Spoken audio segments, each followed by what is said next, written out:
Apakah Nabi Muhammad buta huruf? Apakah Rasulullah bisa membaca dan menulis huruf Arab? Tidak. Lalu saya bilang, dia bisa membaca dan menulis? Bisa. Sebetulnya bisa. Kalau untuk pengetahuan duniawi, huruf duniawi. Yang benar yang mana? Ustadz kita tadi bilang buta huruf tidak. Tidak. Tidak buta huruf. Kok sekarang tidak bisa membaca? Tidak bisa membaca lah. Tidak ada perkataan Nabi Muhammad satu ayat pun di Quran itu. Al-Quran kapan ditulis? Al-Quran ditulis ketika Nabi Muhammad masih hidup, ketika wahyu sedang turun. Karena Nabi Muhammad itu buta huruf, tidak pernah sekolah, tidak bisa baca, tidak bisa nulis. Gelarnya bukan profesor, bukan doktor. Gelar Muhammad di Quran adalah ummi. Apa? Ummi artinya buta huruf. Alladzina yattabi'una ar-rasulan nabiyyal ummi. Surat Al-A'raf ayat 157. Nabi Muhammad gelarnya adalah ummi, buta huruf. Tapi Anda jangan salah, Bang. Nabi kami meskipun buta huruf bukan berarti bodoh. Nabi kami cerdas, maka gelarnya Fatona. Salah satu sifat Nabi Fatona, orang yang memiliki kecerdasan yang luar biasa. Kenapa Nabi kami buta huruf? Kenapa tidak di sekolah? Tidak sekolah. Karena sudah diprogram sama Allah, memang Muhammad itu harus buta huruf. Sebab kelak dia akan menerima wahyu Al-Quran. Sebab kalau Nabi Muhammad pandai menulis, pandai membaca, nanti kalian guru Al-Quran karangan Nabi Muhammad. Betul apa tidak? Dengan Nabi Muhammad itu buta huruf, terbacakanlah tujuan mereka yang seolah-olah Al-Quran karangan beliau. Jelas tidak? Teman-teman yang terkasih dalam nama Tuhan, pada kesempatan ini berjumpa kembali dengan saya, Apologetika Eksklusif. Di sini saya mau menanggapi teman-teman kita Islam, di mana mereka selalu mencari terus kesalahan dari Alkitab dengan tujuan untuk membenarkan ajaran mereka. Itu yang pertama. Dan yang kedua, mereka juga sering mencari legalitas atau validasi dari ajaran mereka di dalam kitab suci, semisal Muhammad dinubuatkan dan lain sebagainya. Lalu dengan itu mereka berkata bahwa kitab-kitab terdahulu itu, kitab-kitab dari ahli kitab, mengverifikasi itu apa yang ada di dalam Quran dan mengklaim bahwa Muhammad itu Nabi yang terakhir di dalam kitab suci. Ini yang dilakukan oleh Kainama dan kawan-kawan, teman-teman. Nah, saya tidak habis pikir kenapa satu kitab dari orang lain ini suka sekali mengutip ayat-ayat Alkitab yang menjadi hak dari orang Kristen atau kitab mutlak dari orang Kristen. Inilah yang dikatakan pada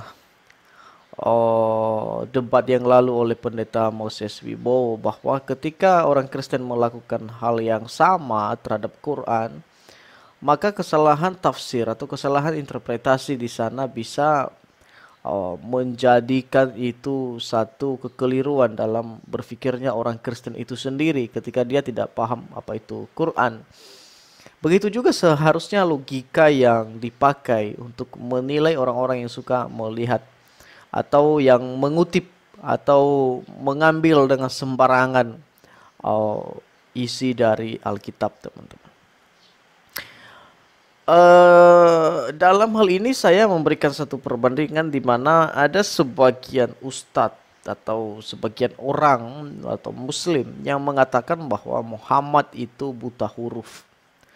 Lalu sebagiannya mengatakan tidak, seperti ustadz yang akan kita lihat nanti.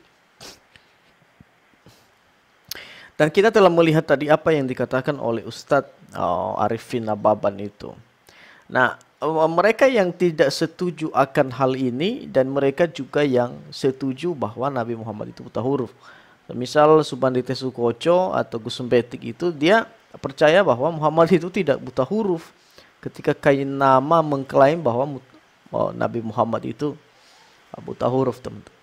Nah, dalam hal ini saja di tengah-tengah Muslims, ya, di antara dua kelompok Muslims yang menolak dan mengakui itu sudah ada yang namanya perbedaan, teman-teman. Nah, artinya di situ bahwa kalau di tengah-tengah mereka saja ada perbedaan, ngapain harus mengurusin kitabnya orang lain gitu?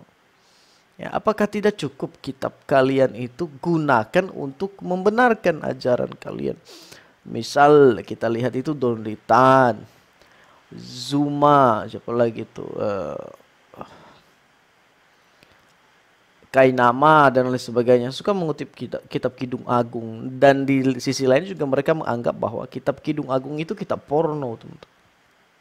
Seperti yang dikatakan oleh Zakir Naik dan kawan-kawan itu, kitab porno dan lain sebagainya, karena ada hal-hal vulgar di dalam. Itu satu tindakan tafsiran yang salah. Sebenarnya bukan terletak pada vulgar atau tidak vulgarnya, tetapi terletak pada makna di balik itu semua. Nah, artinya di situ bahwa tolong dulu diselesaikan ya masalah kalian ini. Apakah Nabi Muhammad ini buta huruf atau tidak? Ya, selesaikan, bereskan itu dulu. Ya, sebelum Anda mengomentari kitabnya orang lain. Orang Kristen tidak pernah merasa diri duluan, ya, tidak pernah duluan mengomentari kitab orang lain, tidak pernah mengambil kitab orang lain terus itu dikhotbahkan di gereja atau dibacakan sebagai argumentasi untuk membenarkan ajaran iman Kristen itu. Artinya di situ bahwa bereskan itu. Ya, bereskan itu, ya, baik itu Don Ritan, Zuma dan lain sebagainya. Ya, para apologet Muslim itu. Nah, seharusnya mereka tidak dapat istilah kata apologet dalam Islam, tidak ada. Mereka tidak memiliki definisi kata atau status ontologi kata dalam dalam Quran untuk mengklaim diri sebagai satu sosok yang disebut sebagai apologet. Tidak ada. Ya, ada definisi itu. Ya, sebenarnya apologet itu diambil dari orang Kristen yang berakar dari bahasa Yunani. Kalau kita baca nanti 1 Petrus pasal 3 ayat 15. Nah, jadi perbuatan-perbuatan semacam ini atau apa yang mereka lakukan ini ketidaksesuaian, ya, ketidaksesuaian terhadap ajaran yang sebenarnya, ya. Jadi ini pesan saya untuk para pendebat, ya, para pendebat Muslim sini, baik itu mualaf itulah yang selalu menyerang imannya sebelumnya. Nah, jadi itu teman-teman, kita lihat apa yang dikatakan oleh Ustadz ini, ya. Selanjutnya bagaimana dia memberikan satu pemahaman bagi umat Islam bahwa Nabi Muhammad itu tidak buta huruf dan bertentangan dengan apa yang dikatakan mualaf Arifin Nababan. Nabi Muhammad tidak buta huruf, back to Quran. Nah, teman-teman, sudah menjadi keyakinan mainstream umat Islam, ya. Kita semua meyakini bahwasannya Nabi Muhammad itu buta huruf. Nah, informasi ini kita harus verifikasi kepada Al-Quran dulu, teman-teman. Jangan langsung percaya. Nah, sebetulnya keyakinan mainstream ini itu justru berakar dari ayat Al-Quran di surat Al-A'raf ayat 158, di mana Allah berfirman, "Qul ya ayyuhan nas, inni rasulullah ilaikum jami'an, alladzi lahu mulku samawati wal ard, la ilaha illa huwa yuhyi wa yumit, fa aminu billahi wa rasulihin nabiyil ummi." Di sini ada kata-kata an-nabi al-ummi. Nah, kata-kata nabi al-ummi di sini diartikan tidak pandai baca tulis, atau kita bisa bilang tidak bisa baca tulis gitu, ya. Nah, sebetulnya teman-teman, kata al-ummi ini kita harus pahami dari sejarahnya Ahlul Kitab, karena kata ummi ini mempunyai kaitan dengan Ahlul Kitab. Dalam tradisi Nasrani, tidak semua orang diberikan akses kepada Alkitab. Hanya beberapa orang saja yang diberikan akses kepada Alkitab. Nah, orang-orang yang mempunyai akses kepada Alkitab ini disebut dengan Ahlul Kitab. Di luar Ahlul Kitab ada juga orang-orang yang tidak diberikan akses kepada Alkitab. Jadi sebetulnya Nasrani ini eksklusif gitu. Alkitab itu tidak boleh disentuh oleh semua orang, hanya sebagian orang saja. Nah, orang yang boleh mengakses namanya ahlul kitab yang tidak boleh mengakses namanya al-ummi, tidak boleh atau tidak dapat akses gitu ya. Nah sebetulnya makna ini tuh sudah kita dapatkan jelas di surat Ali Imran ayat 20, di mana Allah berfirman, wa kullil ladzina utul kitaba wal ummiyina aslamtum. Katakanlah kepada orang-orang Yahudi dan Nasrani yang telah diberi Alkitab dan kepada orang-orang ummi, sudahkah kamu masuk Islam?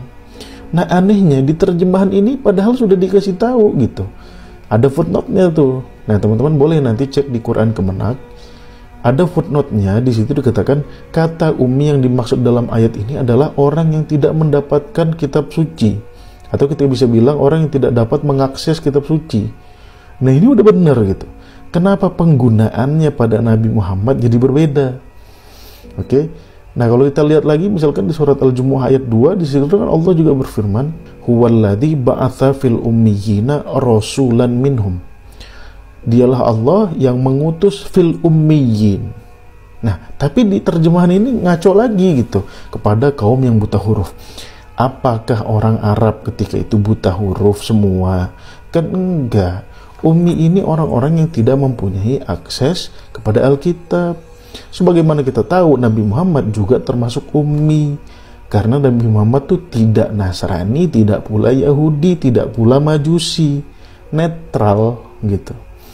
Nah jadi kata-kata an-nabi al-ummi di sini artinya bukan Nabi Muhammad buta huruf, tetapi Nabi Muhammad itu termasuk orang-orang yang tidak memegang Alkitab, artinya di luar Nasrani, di luar Yahudi, di luar Majusi dan lain sebagainya.